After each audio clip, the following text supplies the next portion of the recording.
நம்மளால இப்ப இருக்கக்கூடிய காலகட்டத்துல கோயிலுக்கு போனாலே அங்க ஒரு அரை மணி நேரம் கூட நம்முடைய மௌன விரதம் அப்படின்றத நம்மளால கடைபிடிக்க முடியல. ஏன் மனசை கூட நம்மளால மௌனமா வச்சுக்க முடியல. 1000 யோசனைகள் நம்ம மனசுக்குள்ள வருது.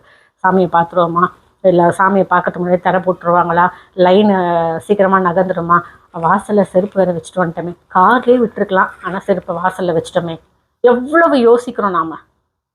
இவ்வளவு சிந்தனைகள் மனசுக்குள்ள ஓடிக்கிட்டு இருக்கும்போது நம்முடைய பிரார்த்தனைகள் நமக்கு பலன் தருமா சொல்லுங்க? அதாவது தினம்தோறும் நம்மளால முடியும் அப்படின்னு சொன்னா தினம்தோறும் நாம மௌன விரதம் அப்படின்றது இருக்கலாம். நாம என்னங்க வீட்டுல சதா பேசிட்டேவா இருக்கோம் இல்லையே. நமக்குன்னு சில ஓய்வு நேரம் அப்படின்றது கிடைக்கதானே செய்யுது.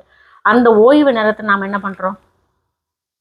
மொபைல் எடுக்கிறோம், ஏதாவது பிரச்சனைகள், ஏதாவது சண்டைகள், இல்லை ஏதாவது சீரியல் அதை அப்படியே மொபைலில் பார்க்கறது, இதெல்லாம் பார்க்கும்போது அடுத்தது என்ன ஆச்சு, இப்படி ஆயிடுச்சு, அடுத்தது என்ன, ஐயோ அடுத்த வாரமா, இந்த மாதிரி நாம நம்மளுடைய உடல்ல எவ்வளவு உணர்வுகளுக்கு நாம இடம் தரோம் இல்லையா.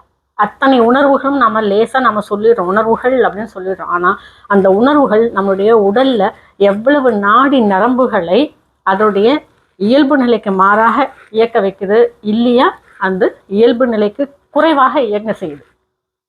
அப்போ நாம ஒரே சீராக இருக்கணும் அப்படின்னு சொன்னா கண்டிப்பா மௌன விரதம் அப்படின்றத நாம கடைபிடிக்கணும்.